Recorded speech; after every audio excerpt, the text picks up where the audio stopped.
संसार में ऐसा कौन सा कुल अथवा वंश है जिसमें कोई न कोई दोष अथवा अवगुण न हो।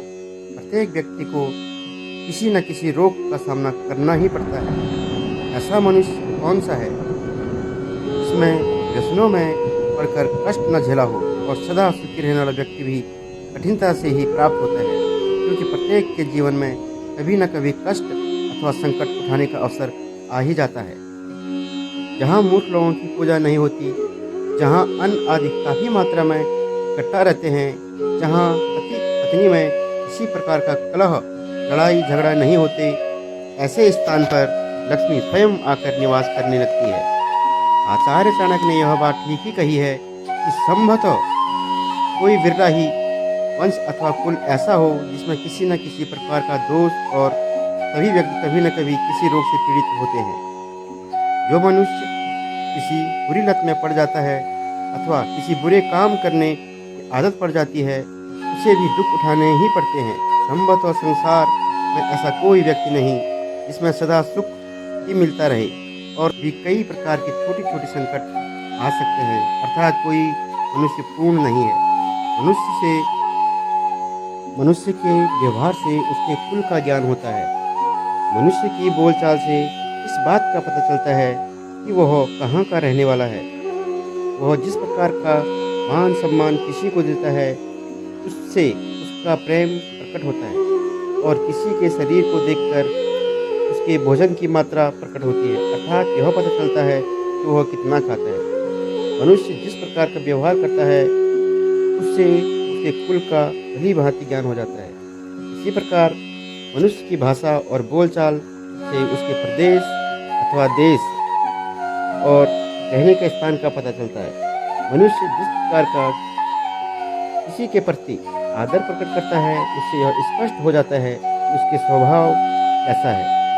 इसी प्रकार किसी के शरीर की बनावट देखकर उसके खाने की मात्रा का अनुमान हो जाता है। आचार्य चाणक्य कहते हैं, समझदार व्यक्ति का कर्तव्य यह है कि वह अपनी कन्या का विवाह किसी अच्छे कुल में करे, पुत्र को अच्छी शिक्षा दे, उसे इस प्रकार की शिक्षा दे जिससे उसका मान सम्मान बढ़े। पुत्र को किसी ऐसे व्यसन में डाल देना चाहिए जिससे उसका व्यवहार निकलकर प्रकट हो, और अपने मित्र को धर्म के मार्ग पर लाना उचित है।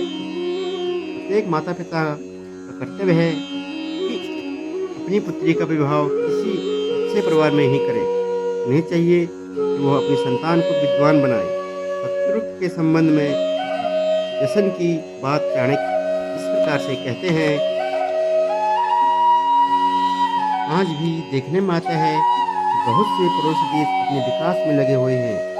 देश को मार्ग से भटकाने के लिए आतंकवाद का सहारा लेते हैं।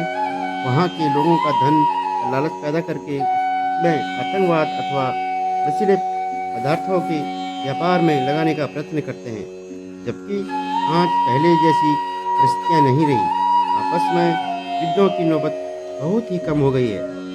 इसके बावजूद दूसरे देश को कमज़ोर बनाने के लिए विभिन्न प्रकार के हथकंडे अपनाए जाते हैं। बुरी लत ऐसी चीज़ है जिसमें एक बार फंसने पर आदमी निकलना असंभव हो जाता है।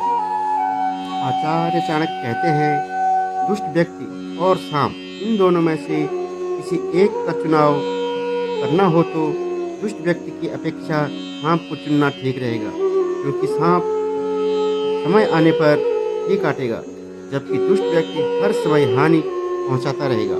चाणक्य ने यह स्पष्ट किया है कि दुष्ट व्यक्ति सांप से भी अधिक भयंकर होता है। सांप तो आत्मरक्षा के लिए आक्रमण करता है, परंतु दुष्ट व्यक्ति अपने स्वभाव के कारण सदैव कोई न कोई किसी न किसी प्रकार का कष्ट पहुंचाता ही रहता है।